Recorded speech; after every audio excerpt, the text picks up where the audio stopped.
Olá, seja bem-vinda, bem-vindo ao canal Angeline. Hoje vamos saber mais sobre religiões de matrizes africanas. Vamos falar do Candomblé e também da Umbanda. E quem conversa conosco é a jornalista e a pesquisadora Gislaine Vicente. E antes de começar essa nossa conversa, eu te faço aquele convite. Se você ainda não é inscrito, faça sua inscrição aqui no canal Angeline, deixe seu like, faça seu comentário e também nos acompanhe pelo Spotify. Compartilhe o vídeo, compartilhe o áudio, porque assim você está colaborando com o nosso propósito, que é disseminar cada vez mais a cultura do encontro e a cultura da paz.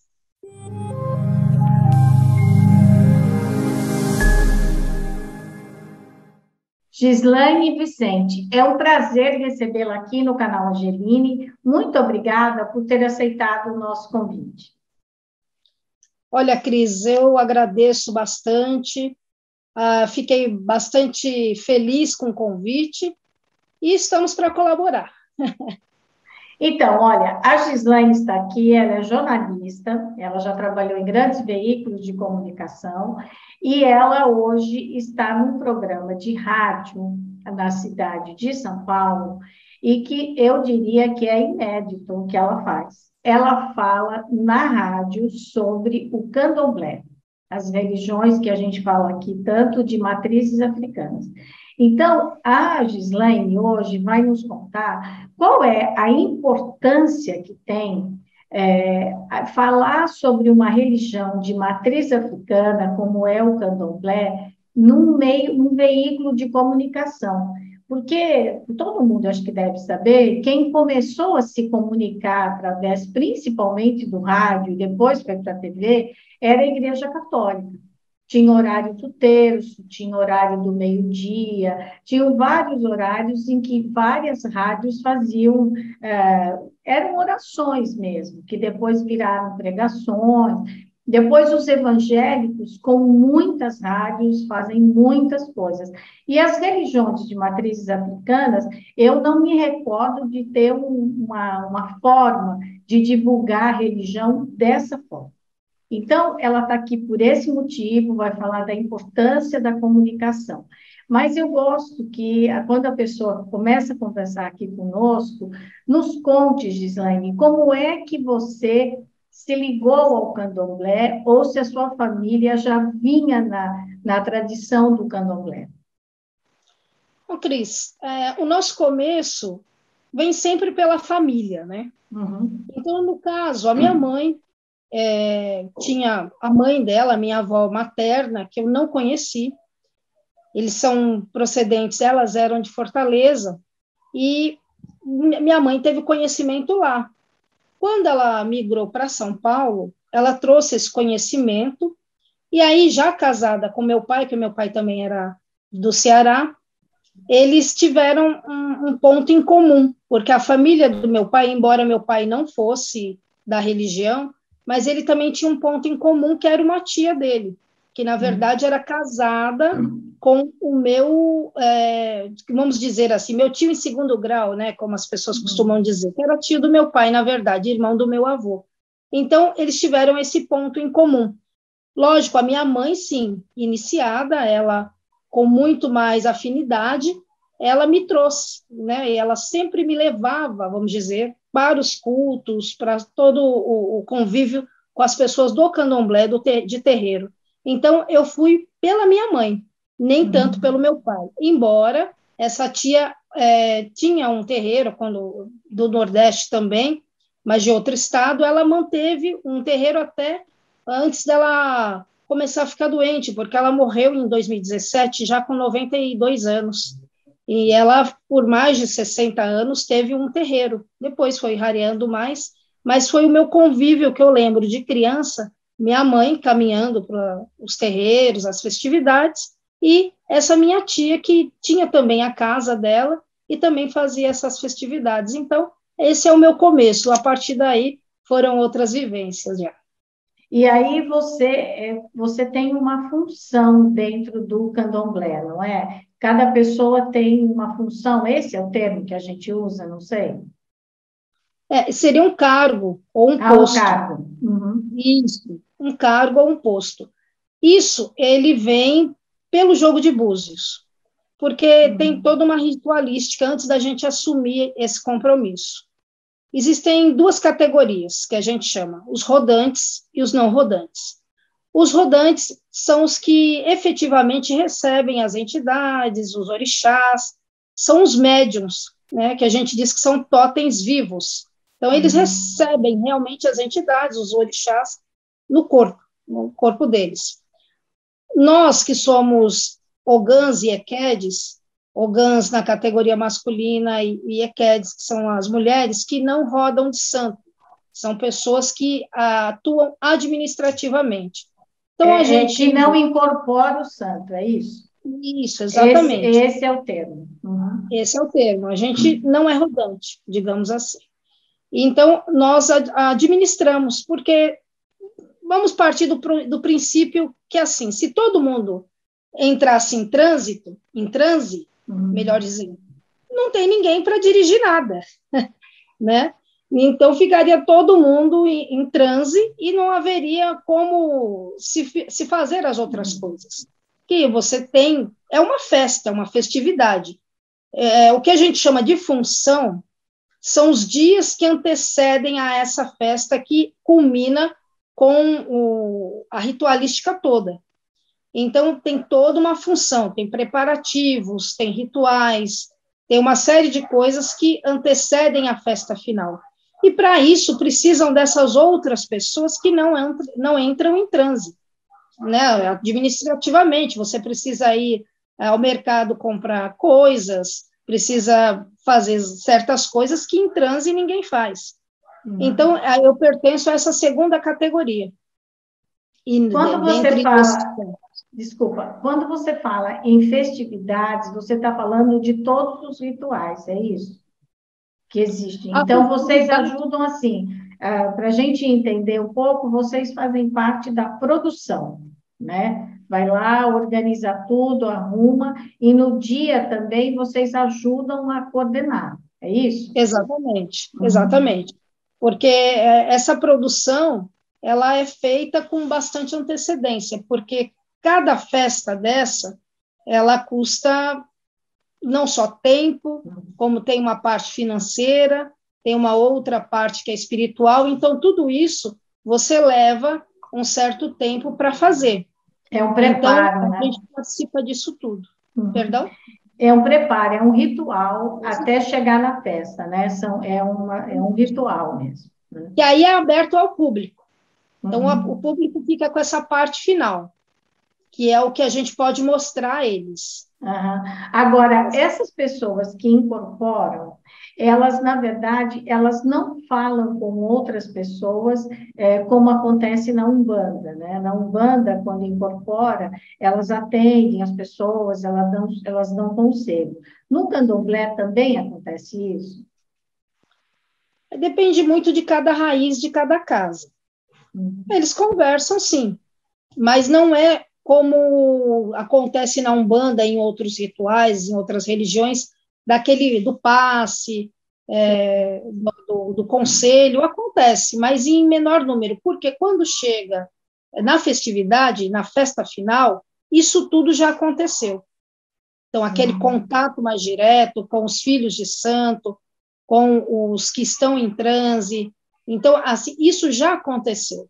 Então, na festa final, quando eles conversam, na verdade, o contato se faz muito por um abraço, por uma dança, e esses códigos são muito traduzidos por nós, principalmente pessoas da minha função, pessoas que, como a gente disse, conduzem os rituais e as festas administrativamente. Então, a gente já sabe, uma dança, uma cantiga, um abraço, a gente já traduz isso para aquelas pessoas que não são iniciadas, porque todo esse contato já foi feito anteriormente.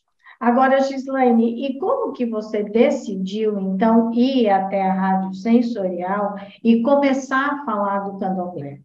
Porque o candomblé, as religiões de matrizes africanas, elas sempre existiram no Brasil, mas elas sempre tiveram problemas. Primeiro com a Igreja Católica e atualmente é um problema com as igrejas evangélicas, certo? Eu acho que são as que mais têm problema com os terreiros, com as religiões de matrizes africanas.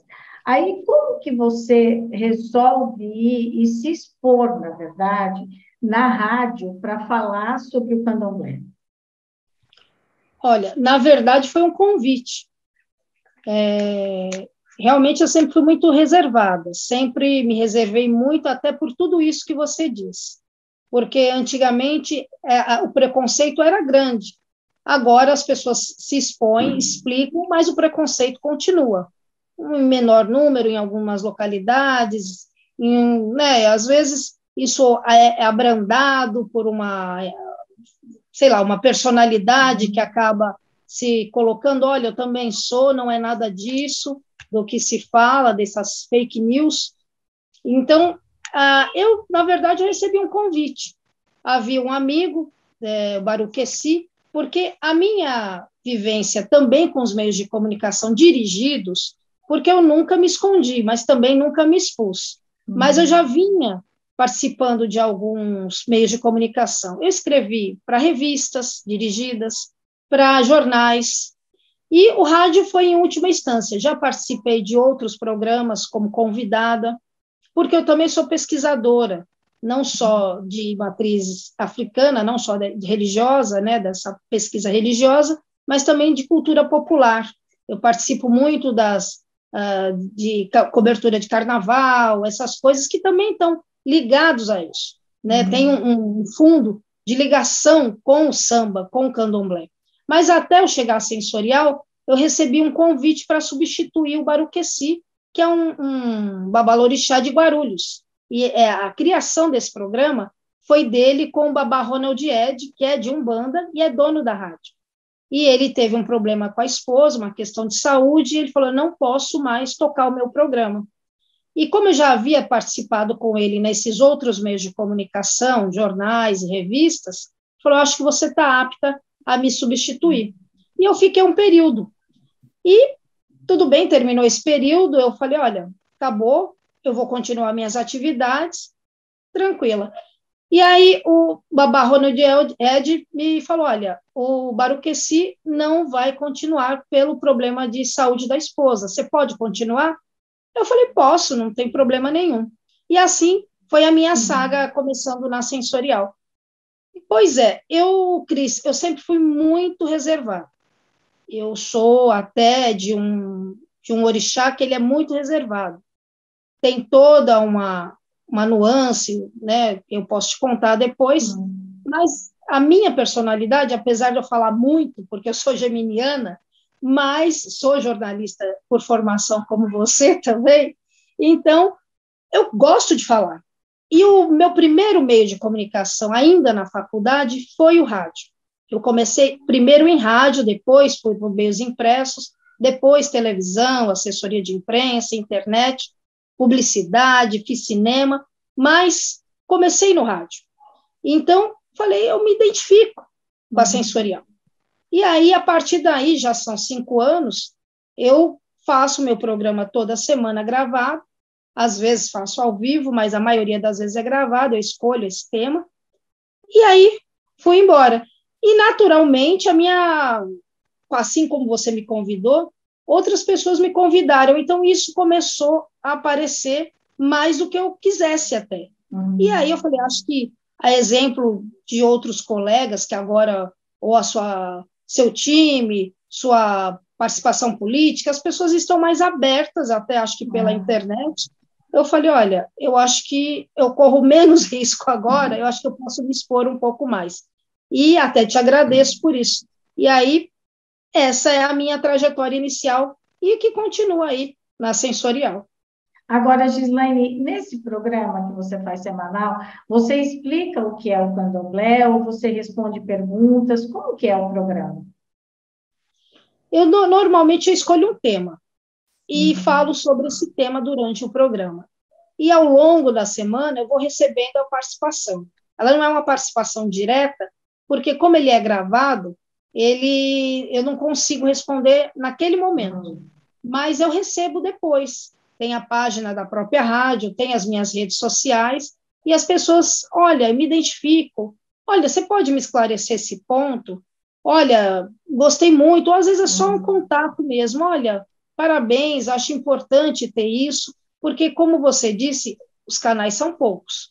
Então, quando tem alguém que fala com alguma propriedade, as pessoas se identificam.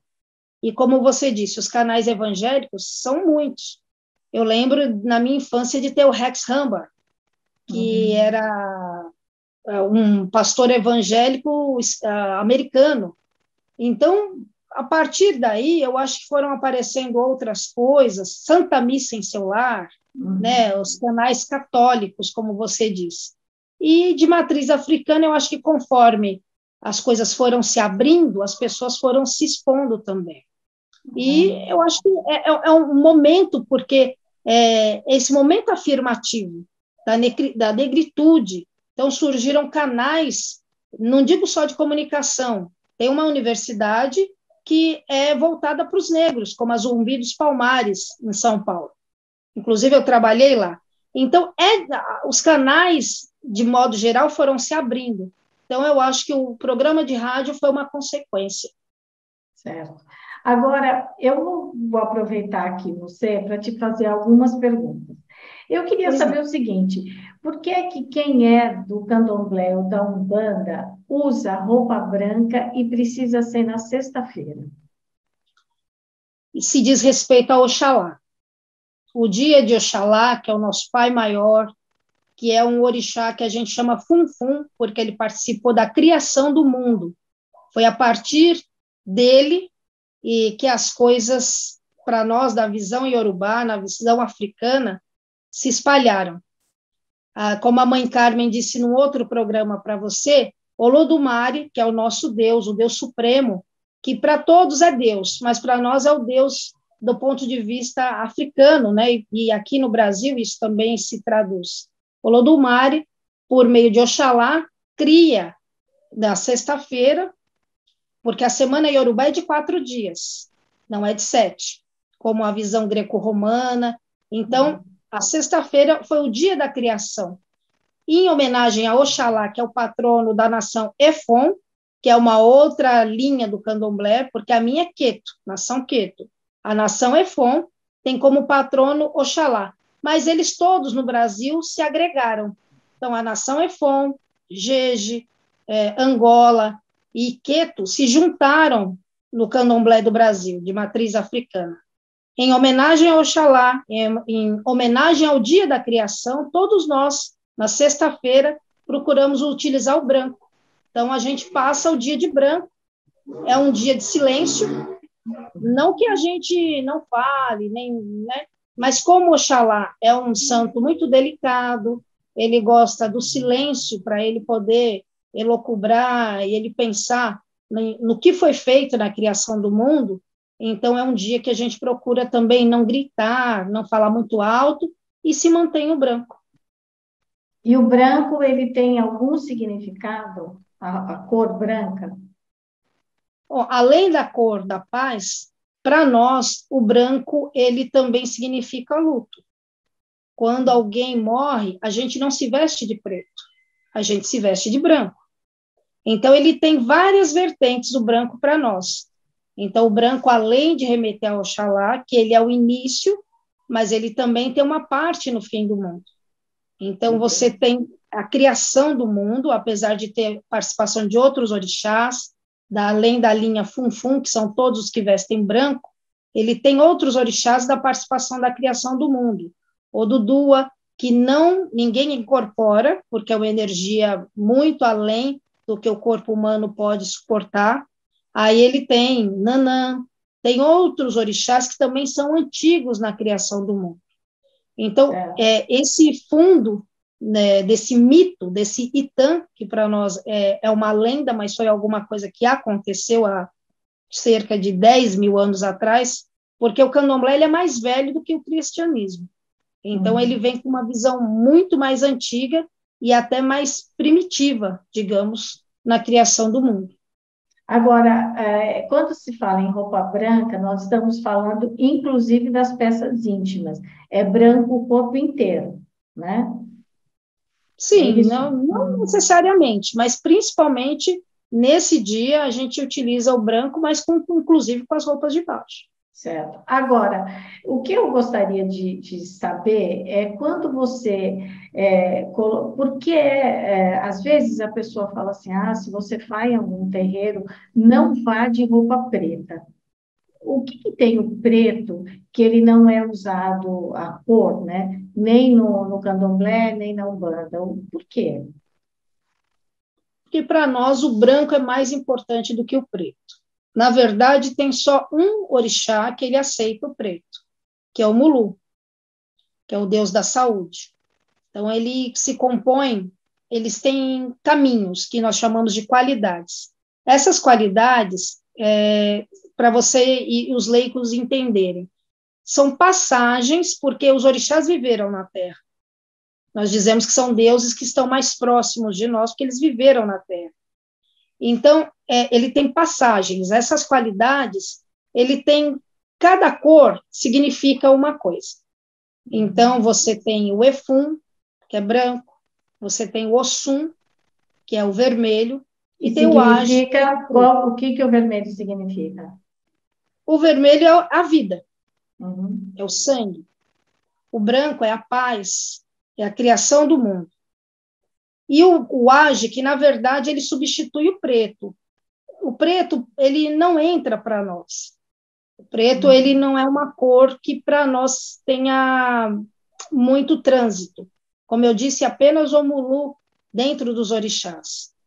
Entidades, que aí você já agrega umas outras personalidades, até aceitam o preto, que aí são outras vertentes, certo. Que aí a gente fala, não é dentro do candomblé, mas, por exemplo, o Exu, mas tem o Exu orixá e tem Exu entidade. Então, Exu orixá também viveu na Terra, mas ele tem uma outra dinâmica. Então, para nós, o branco é sempre mais importante do que o preto. O preto, dentro da religião, ele é substituído pelo azul marinho. Entendi. Então, o azul marinho, e esses três elementos que eu falei são pós. São pós que eles adquirem uma importância dentro dos rituais. Então, o pó de Ossum é vermelho, o pó de Oage é azul marinho, e o pó branco é Efum. Então, eles têm importâncias litúrgicas dentro do ritual. Então, para nós, o preto ele é substituído pelo azul marinho. Entendi. Agora, e você certamente já ouviu falar, as pessoas comentam muito, por que você acha que se associa a feitiçaria com o candomblé e a Umbanda? Porque, na verdade, o que tenta se fazer? Demonizar literalmente as religiões de matrizes africanas. Por que você acha que há essa ligação? Olha, era uma religião de africanizados, de escravizados, na verdade. Então, foram mais de 300 anos de escravidão, nesse trânsito do Atlântico, depois, né, da África para cá. É uma barbaridade, né? Quando eu penso na escravidão, eu sempre digo, o Brasil tem uma dívida com os negros que é praticamente impagável. E aí vai passar, isso é um legado cultural, já está intrínseco na sua cultura interna. Isso é internalizado, assim, não sei, é dentro de você. Isso já está dentro, incrustado dentro de nós. Então, o escravo, o negro, ainda tem essa visão de que é subalterno. Então, e daí vem a religião, porque é uma religião que foi iniciada nas senzalas, né? Apesar de ter vindo de lá para cá, eles, para sobreviver, a gente pode trazer isso até para a cultura moderna, eles tiveram que esconder a religião deles. Certo. Então, era um povo escravizado. Então, isso já está no inconsciente coletivo. Isso é internalizado dentro de você. ainda que se lute contra, tenha uma série de atividades, de afirmações, afirmativas, isso ainda é tido como uma religião de escravizados, de pessoas que, né, do ponto de vista europeu nós somos menores. Nós, ainda tem isso, ainda nós somos vítimas de preconceito. Então, eu acho, Cris, que isso vai levar ainda muito tempo para se tirar essa pecha. Pode diminuir, mas eu não acredito que isso vai ser apagado da história. Então, ainda existe o preconceito, essa relação com a feitiçaria, porque você veja, a bruxaria, ela tem um pé na Wicca europeia. E ninguém fala muito disso, porque os europeus, na sua maioria, são brancos. E hoje, dentro do candomblé, você tem pessoas que são muito mais brancas do que... São brancas, não são negras. Pessoas brancas, profissionais liberais, com profissões que são tidas de elite. Médicos, fisioterapeutas, professores, advogados, muita gente em grande quantidade, não é uma casa ou outra, não. Tem casas, eu posso dizer pelo meu babalorixá, é um professor, né, até de universidade, branco. Então, eu não sei, o país é miscigenado, mas a cabeça ainda está no século passado. E você acha que é porque ela foi originalmente de negros, que é associado à feitiçaria? Com toda certeza, com toda certeza. Porque também, eu não vou dizer para você que todo mundo é bonzinho, todo mundo é mauzinho. Não. Existem vertentes, como existe vertentes na Igreja Católica, dentro do Evangelho, do evangélico, do segmento evangélico, que eles andam por outros lados. Nós temos uma questão de legado. O que você faz, você recebe depois. Então, se você faz o bem, você recebe o bem. Do contrário, você vai receber o que você fizer. Então, a feitiçaria tem muita ligação também com aquelas muitas aldeias e povos da África, que realmente tem. Eles tem o vodu, que se estendeu lá para Cuba, que é muito forte. É um candomblé também diferente que eles receberam da África e em Cuba se modificou. Na América Central tem a santeria, tem umas outras coisas. E todos os lados que você mexe com a espiritualidade, você tem o lado bom e o lado ruim. Aí é o peso que você dá. E é a energia que você coloca, né? Porque nem sempre tudo que você faz, ela vai ter um efeito, porque, né, às vezes, só de desejar um mal para alguém, a pessoa já passa mal, né? Porque a energia, quando ela se conecta. Então, né, é isso, não é? Porque não é possível que um ser superior diga, tá bom, eu vou te atender aqui e vou fazer mal para aquela pessoa. Eu não consigo acreditar num negócio que isso aconteça. O que eu penso é que a energia de quem está desejando aquilo é que colabora para que a outra pessoa passe mal, se for o caso, enfim. Não é isso? Ou eu sou muito ingênua nessa história? Não, é a intenção do que você coloca. Como eu disse, para tudo há o bem e o mal. Depende da intenção que você coloca. Então, assim, nós não trabalhamos para isso, porque tem um legado, tem um custo. De você fazer o mal para uma pessoa, tem um custo.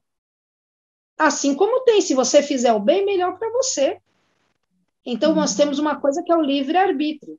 Ninguém vem com uma faca em cima de você e fala, olha, você tem que fazer isso. Porque também, Cris, vou te dizer uma coisa, religião nenhuma muda o caráter de uma pessoa. Se ela é ruim, ela vai ser ruim aonde ela estiver. Se ela é boa, ela vai ser boa em qualquer religião, em qualquer crença. E isso vai acarretar para ela, porque na hora da salvação é individual. Então, você pode estar dentro de uma comunidade, mas Você não se esqueça que você tem orixá, você tem seus deuses, porém, o seu caráter é próprio, é seu. Então, assim, nós não fazemos nada que seja ruim e que seja aprovado pelo Deus, por um orixá. Não existe isso. Nós fazemos tudo para melhorar para nós, para a nossa comunidade, para quem procura aquela determinada casa, tenda ou terreiro. Então, assim, é uma conjuminância para que se melhore, não para com intenção de que você, olha, eu quero derrubar aquela pessoa, porque nem precisa, que é o que você falou. A intenção de uma pessoa é muito forte. Você dizer uma palavra, olha, eu te odeio, é um negócio muito forte. Nossa, é mesmo. É ruim para você e é ruim para mim se eu disser isso para você. Um exemplo. É uma coisa que que a gente procura não passar para os nossos. Porque muitas vezes, você veja, nós somos muito agredidos com palavras, com ações, mas a gente tenta devolver o contrário, porque senão cria-se uma egrégora que você não consegue tirar isso depois. Então, é muito complexo. Então, não, digo até para os seus internautas, não pense que você indo numa casa, é porque eu vou fazer uma amarração para qualquer coisa. Pode ser que aquilo funcione por algum momento, nessas casas e nessas pessoas que vão utilizar isso, que não é a nossa orientação, jamais dos nossos grupos de candomblé. A orientação não é essa, porque há um custo a pagar. E isso é muito pesado. Então, nós procuramos retribuir dentro da caridade, como as outras religiões que tratam, que são espiritualistas, como o kardecismo, como a mesa branca, como o candomblé de caboclo, enfim, as várias vertentes que tem. Mas eu acredito realmente que não se muda a pessoa. Na verdade, a pessoa é o que ela é. O que acontece é que a religião, ela pode, naquele momento, despertar a pessoa, né? É só isso, né? Mas ela não interfere, eu entendi o que você disse. Agora, Gislaine, eu queria saber por que é que tem sempre um turbante que vocês usam, né? Um turbante. E houve aí uma polêmica que teve um tempo em que se achava que esse turbante só os negros, só as negras poderiam usar, as brancas não. Por que isso acontece? O significado do turbante é que ele tem um significado de coroa. Seria coroando o seu ori, que em Yorubá é a sua cabeça. E eu vi isso. É um patrimônio cultural e material. Assim como a roupa de baiana, que com as suas anáguas, bata, os seus fios de conta. Isso é um patrimônio cultural. Então, nem tanto pelas brancas, mas pelas pessoas que não usam isso sem significado. Como eu posso te dar um exemplo. Há um tempo atrás surgiu um bolinho de Jesus. Esse bolinho de Jesus nada mais é do que o acarajé. O acarajé é um patrimônio cultural. Isso é uma comida africana, votiva, do orixá Nhansan. Não é para ser vendido na esquina vestida de calça jeans. E a gente chegou a ver isso. Se a pessoa não tem a roupa adequada, isso na Bahia é seguido à risca, é lei. Você tem que ter a roupa de baiano. E o turbante faz parte. Independente se a pessoa é branca ou não. Mas faz parte de uma indumentária. É sagrada. Então, ela não pode ser vilipendiada, popularizada dessa forma. Se você vai vender acarajé, se vista como uma baiana. Vista-se como uma baiana. Põe as suas anáguas, seus fios de conta, seu turbante, que nós chamamos de ojá, né? E, então, assim, ponha-se como uma pessoa descendente dos africanos, que tenham um respeito com os nossos ancestrais. Então, quando surgiu esse bolinho de Jesus, tá certo, tá ótimo, mas se coloque como uma baiana. Por quê? O bolinho de Jesus ele estava trazendo o quê? O pão de cada dia para essas pessoas. Só que na hora do vamos ver, falando sabe, impropérios contra os africanos, contra a religião, mas estava ganhando dinheiro em cima de uma comida que é votiva. Essa comida é uma oferenda. Ela tem todo um preparo. Ela não é feita de qualquer maneira. Então, o turbante ele entra nessa questão do patrimônio cultural.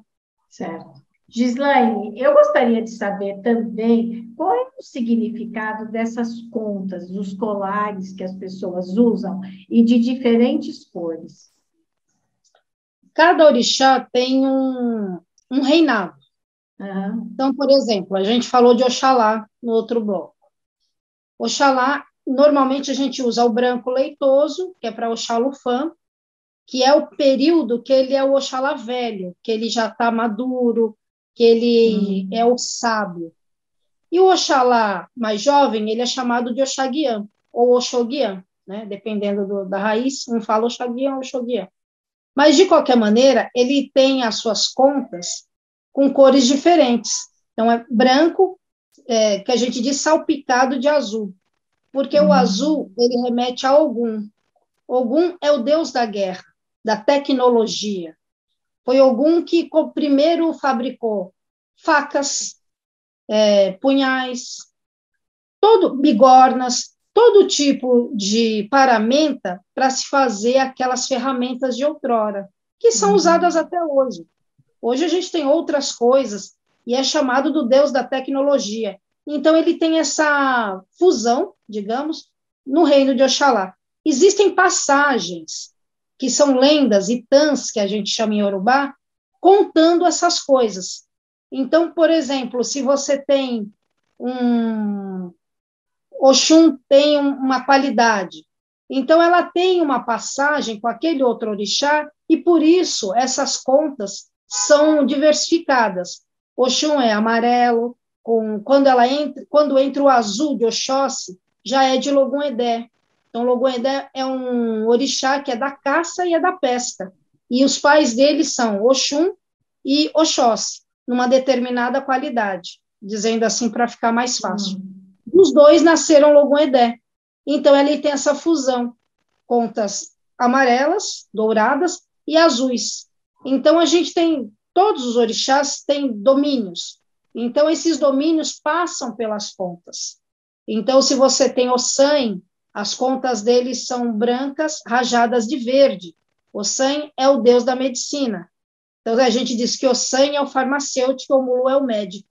Que o Mulu já foi falado, ele tem algumas qualidades, mas, no grosso, as contas dele são pretas, brancas e vermelhas. Então, cada um tem um domínio, e por isso que elas são tão coloridas, são representando várias situações. E essas contas, elas são confeccionadas dentro de alguns rituais, e depois, porque não é assim, qualquer conta que você compra, você põe e você fala isso aqui, não. Ela é uma coisa que ela é como se fosse um benzimento que se fala na Igreja Católica. Você leva lá uma imagem que você quer, o padre abençoa, é isso? Sim, você faz um banho, tem alguns procedimentos que a gente faz, porque você vai na casa de umbanda, você vai comprar, mas não vai ser daquele jeito que você vai utilizar, certo. Porque já passou, já foi fabricada, já passou por diversas mãos, então você tem toda uma concentração de energia, que aí você vai limpar aquela energia e vai colocar a sua energia da maneira que você quiser utilizar. Se for de Oxalá, Oxalá, se for de Exu, Exu, se for de qualquer outro orixá ou qualquer outra entidade, mas você vai colocar a sua intenção, o seu pensamento e o que você quer. Então, você vai limpar, vai fazer vários procedimentos de limpeza e depois você vai utilizar conforme a sua orientação. Né? Você vai utilizar... E esses colares, eles são usados assim, como uma defesa para aquela pessoa, é isso? Sim, é utilizado como defesa e para você se identificar, olha, eu sou de determinado orixá. Então, se você é de Oxalá, você está utilizando branco. Oxalá é para todas as pessoas em geral, né? Mas tem aqueles filhos de Oxalá que eles utilizam aquela indumentária, aquele colar, aqui a gente chama fio de conta, aquilo mais uma outra coisa que vai compor. Porque normalmente a gente tem dois orixás de cabeça, né? Oxalá e Oxum. Então você vai utilizar o de Oxalá, que é branco, e de Oxum, que é dourado. Mas sempre quando vem Oxalá na frente, como ele é o Deus mais velho da criação, então ele tem uma preferência realmente. Mas a gente utiliza também para identificar, olha, sou de Ogum, aí usa aquele azul marinho, olha, sou de Nhançã, aí Nhançã tem várias qualidades, vários caminhos, então são várias tonalidades de cor avermelhada. Então tem aquela marrom, tem uma outra que é mais carmim, tem uma outra que tem uma qualidade com Oxum que é rosa, então você tem essas nuances, tem uma complexidade de cores e de materiais, porque alguns são de porcelana, outras são de cristal, outras são de madeira, outras de marfim. Então, cada material e cada cor tem um significado. Certo. Eu até estou com um colar aqui que é de contas, né? Mas que não tem nada a ver, não que eu estou me explicando, mas é que eu achei engraçado. Eu ganhei das filhas de uma grande amiga minha que fez a passagem agora em julho, a Maria Olga, e eu ganhei agora esses dias. Daí eu disse, o próximo programa eu já vou gravar com ele. Então, eu vim aqui. Porque, assim, daí quando eu coloquei, eu fiquei pensando, eu falei, eu vou perguntar isso para a Gislene, porque, assim, eu estou com o maior carinho porque veio da Maria Olga, né? Mas quando eu fiquei pensando, não, quando as pessoas que vão ao candomblé ou umbanda, e elas usam esses colares, tem um sentido que é diferente de quando a gente põe, digamos assim, que se dizia antigamente, para se enfeitar, né? Como um adorno. Então, a gente faz diferente. Mas quem utiliza esse colar é como se fosse uma proteção mesmo, uma defesa da pessoa, né? Sim. Por exemplo, eu estou usando um. Esse meu é de Exu. Certo. Certo? As contas são dessa cor. Mas existe... Exu é um santo muito controverso dentro do candomblé. Ele é o deus da comunicação.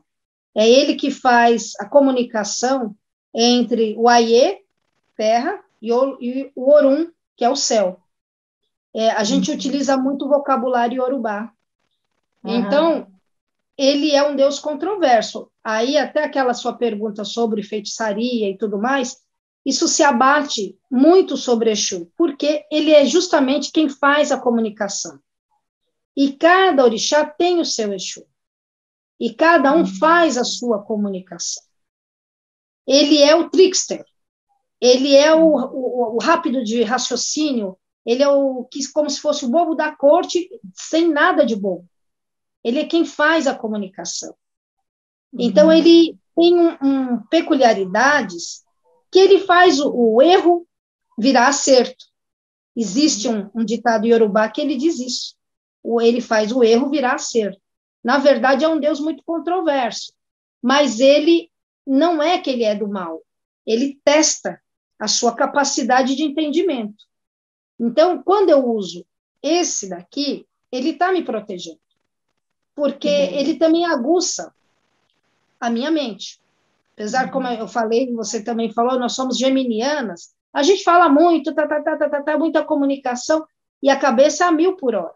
E Exu traz essa rapidez de raciocínio. Ele é um Deus. E justamente ele carrega essa pecha de ser um Deus que não é do bem. Na verdade, ele é do bem, mas ele testa a sua capacidade. Então, ele tem uma questão que a gente não... Isso é dentro do candomblé, da cultura iorubá.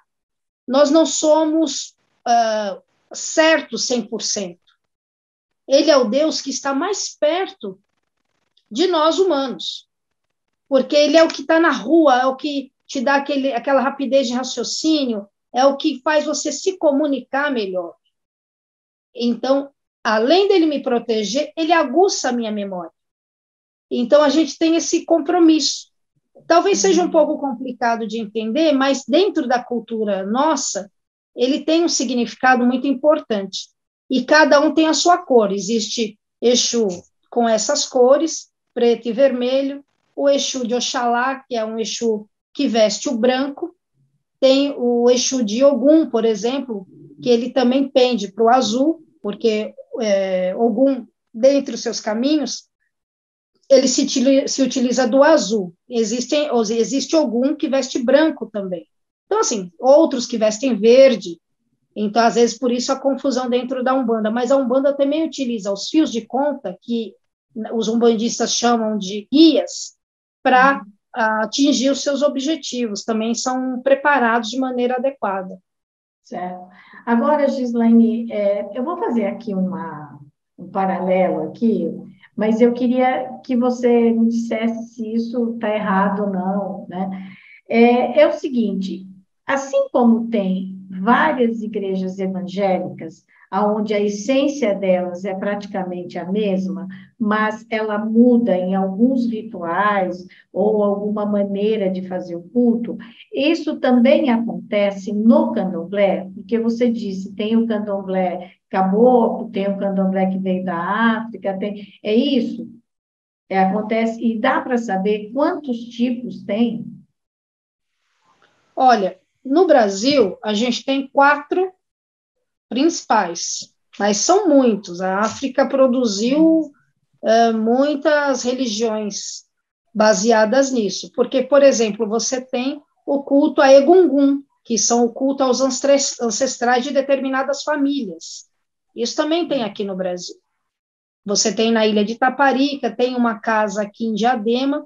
Esse não é tão difundido porque ele é um pouco mais secreto, tem coisas que são um pouco mais complexas. Mas dentro do candomblé, por exemplo, da minha linhagem, eu sou de Queto, porque lá na África existe um estado de Queto, uma aldeia, uma província que foi chamada Queto. Hoje em dia, a gente tem que ver como é que estão, porque muitos foram dominados, foram agregados a outros territórios. Então, se você tem o território de um filme que está passando agora, que é de Human King, né, a Mulher Rei, que se passa no Daomé.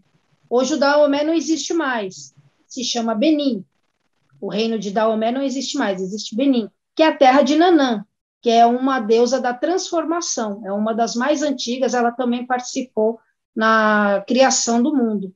Mas, voltando à sua pergunta, aqui no Brasil a gente tem 4 principais: a nação Queto, a nação de Angola, que foi bastante dominante até os anos 70, e por ela ser muito complexa, muita gente migrou para o Queto. Não que ele seja mais fácil, mas que ele é um pouco menos complexo para a vida cotidiana que a gente tem hoje em dia, né? A vida contemporânea. A gente tem o candomblé de Jeje, que é um pouco mais para o Nordeste que existe, e você tem o candomblé de caboclo. O candomblé de caboclo, ele é vivenciado em São Paulo, no Rio, em várias capitais, mas ele tem uma vivência muito grande no Nordeste e no Norte do Brasil, que é misturado com o indígena, né? Porque é um candomblé afro-indígena. Então, ele tem caboclos de pena, que aí se subdividem, caboclos de pena, caboclos boiadeiros. Então, tem uma série de outras subdivisões dentro das mesmas religiões. Mas a essência, ela é o candomblé. O candomblé, a essência é a espiritualidade. Certo. Todos trabalham com a espiritualidade. Os orixás passaram na Terra há milhares de anos, mas quando você vai para o candomblé de caboclo, são coisas mais recentes. São os índios desencarnados, são os boiadeiros que passaram pelo Nordeste, né? Boi! Então, esse pessoal que trabalhou com gado, né? Que são os nordestinos, que até hoje tem o pessoal que vive, a gente chama de boiadeiro, mas seriam os cangaceiros, né? Na linguagem popular. Mas daí, por exemplo, todos eles têm os seus orixás, têm Oxalá, É isso que eu quero dizer. O básico do candomblé, embora tenha algumas diferenças, mas o básico do candomblé, o que se chamaria dos pilares dessa religião, ela está presente em todos. É isso? Ou não? Não necessariamente. No candomblé de caboclo, não. Eles lidam com entidades. Existem orixás e entidades. As entidades, elas estão mais próximas de nós, porque, por exemplo, você já deve ter ouvido falar da Pombagira, Uhum. que são entidades que viveram coisa de nem 100 anos atrás. São entidades que estão mais, entre aspas, mais frescas, vamos dizer. Mas Os a orixás não pombagira, daram. ela tá no candomblé, ela tá com o caboclo, ela tá em vários deles, não é isso? No candomblé, não, ela está na Umbanda. Na Umbanda, desculpa. Ela Uhum. está na Umbanda. O candomblé de orixá, ela não tem participação, Certo. mas na Umbanda ela tem participação. Então, quando vieram para o Brasil, houve uma diferença. Então, como a gente diz, candomblé de caboclo, é porque é o toque de caboclo. Então, ele vai Certo. reunir essas entidades, que são Uhum. entidades brasileiras. Por isso que eu digo que eles estão alocados dentro da Umbanda, que aí Uhum. vem o caboclo, o boiadeiro, caboclo de pena, os índios, né, os indígenas, tem muitas entidades desencarnadas que elas vêm nessa linha de caboclo, mas elas estão alocadas dentro da Umbanda, E não do qual é candomblé. a grande diferença da Umbanda para o candomblé? O candomblé ela tem origem matriz africana, então ela guarda muita coisa da África, muita coisa que veio de lá Uhum. e foi adaptada, por isso que ela é afro-brasileira. Mas a Umbanda, ela é uma criação brasileira, porém ela Certo. tem toques do catolicismo, do kardecismo Que é o e do próprio sincretismo candomblé. religioso, né? E do É o próprio, sincretismo, ela é mais sincretizada, e do, exatamente. e do próprio candomblé. Mas a base da Umbanda é a origem do candomblé, né? A base dela é essa mistura do catolicismo com o kardecismo e o candomblé. O Entendi. candomblé afro-brasileiro, ele teve modificações, porque algumas coisas da África aqui não existem, e Uhum. até em partes de rituais, não dá para a gente fazer isso aqui, né? Coisas que lá na África são comuns, para nós aqui seria impossível. Uhum. Então, a de matriz africana é só o candomblé. Certo. A Umbanda, ela é essencialmente brasileira, ela foi criada no Rio de Janeiro, no início do século passado, mas Mas ela trouxe tudo isso na confecção dela, vamos dizer. porque quando a gente fala religiões de matrizes africanas, a gente sempre fala candomblé e umbanda, né? Sim, Mas é porque eu acho que tem a ver também com os negros, né? Com a escravidão. Então a gente acaba remetendo a isso, né? e tem a ver com a espiritualidade. Uhum. Só que as execuções são diferentes. A Certo. Umbanda ela tem maneiras de conduzir os seus rituais que diferem muito do candomblé. Porém, ela tem sim um pé na África, porque ela Uhum. traz, quando você fala Iemanjá, né? Ela tem uma Iemanjá dentro da Umbanda, mas ela é diferente da Iemanjá no candomblé, que traz Certo. essa matriz africana. Então, assim, ela fez uma adaptação. Então, essa conjuminância de três religiões culminou na Umbanda. E o Uhum. candomblé afro-brasileiro, porque ele não é como é exatamente na África. Na África tem as suas nuances. Quando chegou no Brasil, aí houve uma adaptação. Mas é diferente, são coisas diferentes. Certo. Agora, as duas religiões, elas também precisam de um meio ambiente preservado, né? Porque há muitas oferendas que vocês fazem que elas são oferecidas na mata, né? Sim, Vocês precisam também de ter um pouco de uma mata preservada, não é isso? isso.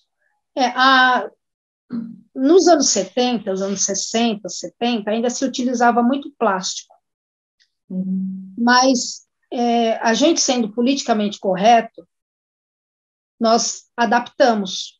Muita coisa foi adaptada. Então, esses materiais que não se decompõem na natureza, eles já não são mais utilizados. Assim como tudo, a religião vai evoluindo também. Certo. Apesar dela ter uma base histórica, as cantigas são as mesmas, as danças são as mesmas, mas os rituais, as outras coisas que são utilizadas, os produtos, as frutas, enfim, tudo que é utilizado, vai uma evolução também. Então, materiais como plástico a gente já não usa mais, a gente procura utilizar tudo que é da terra, porque o que é da terra volta para ela vai se decompor e vai gerar novos seres. E ao passo que se a gente utiliza como a gente utilizava, e não se tinha essa ideia, nos anos 70, os anos 60, a gente não tinha ideia de que tudo era finito.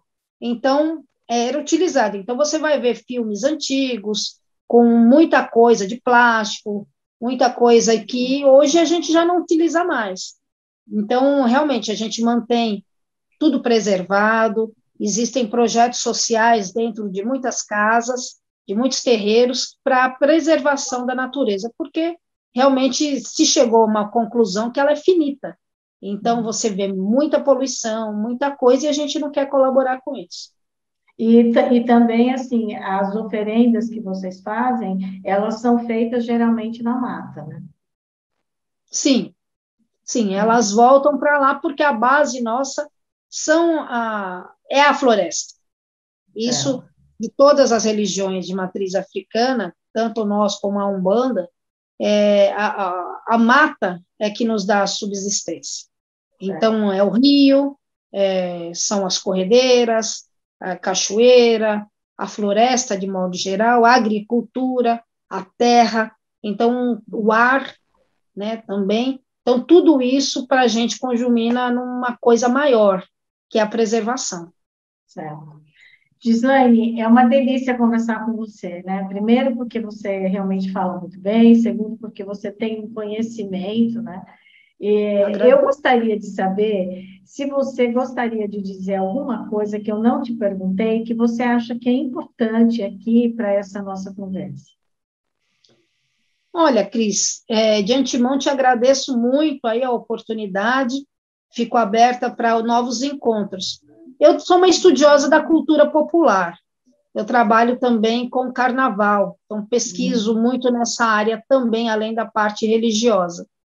Então, e não por acaso, as escolas de samba também têm essa ligação, né, com o candomblé de modo geral. Candomblé, a Umbanda, enfim, com os caboclos, com os índios, tem toda essa ligação. Tudo isso para te dizer que a arte é um canal muito importante para nós. Então, para tirar um pouco dessa pecha, eu até trouxe aqui alguns livros que a gente faz, né, pesquisa, a gente lê muito, vai muito atrás de informação. E eu acho que o que você faz também é muito louvável. Tudo, a base tem que ser a informação, porque eu acho que o preconceito tem sido uma base até política, que eu acho que não tem que misturar uma coisa com a outra, mas eu acho que a informação, o esclarecimento traz tudo isso. Evidente que tem coisas que são mais secretas, mas o grosso, o básico, que é o respeito, que é não ao preconceito, não ao racismo, eu acho que é muito importante. Então, dentro da arte, aqui dentro da literatura, são coisas que a gente tem que, sim, colocar na pauta do dia, para que isso se dissipe, esse preconceito, esse racismo, essa coisa toda, porque só com informação é que a gente vai sobreviver. Isso, olha, porque o conhecimento, de fato, é libertador, né?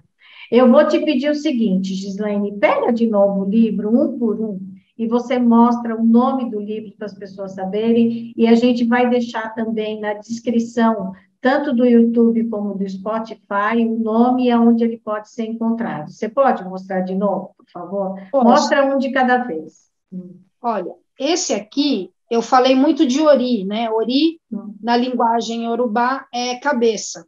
Aqui é um estudioso, é um babalorixá do Rio de Janeiro. Um abraço até para ele vai ver esse programa. É o Babá Márcio de Jagum.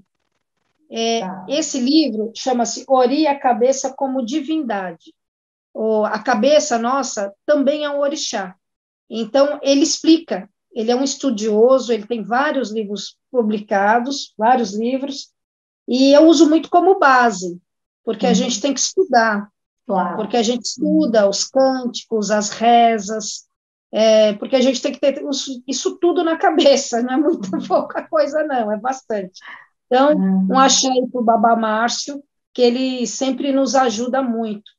Aqui, esse é um velho conhecido de quem é antropólogo, historiador, que é o Roger Bastide, que ele lançou aí nos anos 70, 60, o Candomblé da Bahia. Então, ele é ilustrado, ele mostra rituais, muitas coisas que eu acho que é de suma importância. Aqui foi da Companhia das Letras, essa edição, mas você pode achar aí em outras literaturas, outras editoras. Do Babá Márcio, da Líteres Editora, mas também e tem... você viu também, isso, você mostrou mais 2 livros, não foi? Sim. Aqui é o nosso velho Jorge Amado. Esse é o nosso velho Jorge Amado. Aqui foi de uma coleção, né? Que ele saiu falando do país do carnaval, cacau, suor, mas tem Tenda dos Milagres, que ele fala muito do candomblé, e ele usa muitas e muitas obras dele, tem como pano de fundo, na verdade, o candomblé, né? É um nosso escritor baiano mor. Esse livro do Jorge Amado, o título do livro é Jorge Amado, não? É A Tenda dos Milagres. Essa coletânea aqui, ele está como o País do Carnaval, Cacau e Suor. Ah, tá. São 3 em 1. E aqui, essa editora, eu acho que era a José Olímpio, mas tem outras, várias editoras. Sempre pode ser encontrado. Sim. E aqui, como eu falei de escola de samba, o Haroldo Costa, que é um jornalista da antiga, foi comentarista de carnaval também, ele falou sobre os 50 anos do Salgueiro. Eu mostrei porque o Salgueiro é uma escola de samba que ela se baseia muito nas origens africanas. Um outro momento a gente pode conversar sobre os sambas enredo, essa ligação com o candomblé, enfim, porque eles trazem sempre o enredo que a gente costuma falar, quando ele pega um momento histórico, porque aí você consegue desenvolver as fantasias, o samba enredo. Então, o enredo é um primeiro passo. E eu falei de Salgueiro, porque o Salgueiro sempre traz, você pode ver até aqui na capa desse livro aqui, tem um preto velho. Então, ele sempre procura trazer as origens africanas dentro dos seus enredos. Então, a cultura popular é essa miscelânea, né? Não, mas é maravilhosa, né? Não é uma miscelânea, ela é o que é o Brasil, né? Esse país maravilhoso, com várias raças, várias pessoas, ideias diferentes, que é isso que nos torna um país feliz, né? Um país da diversidade, né? Eu entrevistei aqui no canal Angeline o Sidney França, que é um carnavalesco, e ele falou muito sobre o divino, o sagrado e a escola de samba. É bem legal. Mas a gente pode voltar mesmo a conversar, porque, nossa, você é maravilhosa, né? Você tem uma sabedoria, um conhecimento, é muito bom. Então, Gislaine Vicente, eu te agradeço muito, agradeço principalmente o seu tempo, que eu sei que é precioso, e agradeço por você estudar, ter conhecimento, aproveitar que você é uma jornalista, utilizar o meio de comunicação, que é o rádio, um meio de comunicação que eu amo, que acho que todos os jornalistas gostam do rádio, que para poder difundir, falar contra o preconceito, falar contra o racismo, né? E falar a favor da liberdade religiosa, que para todos nós é um legado, é um valor. Nós precisamos respeitar a religião do outro, não só pelo respeito, mas porque nós precisamos conviver em paz. Nós não precisamos da cultura do ódio, nós precisamos da cultura da paz, da cultura do encontro, da cultura do amor, para que a gente, como eu digo aqui, volte a ser uma nação feliz. Tá certo? Eu agradeço aqui a você que está ou nos ouvindo pelo Spotify ou nos assistindo pelo YouTube. Se você considera esse conteúdo relevante, compartilhe o vídeo, compartilhe o áudio, fale do espaço do canal Angeline para a sua família e para os seus amigos. Colabore para disseminar cada vez mais a cultura do encontro e a cultura da paz. Até a próxima quinta-feira. Muito obrigada, Gislaine, muito obrigada mesmo. Eu que agradeço.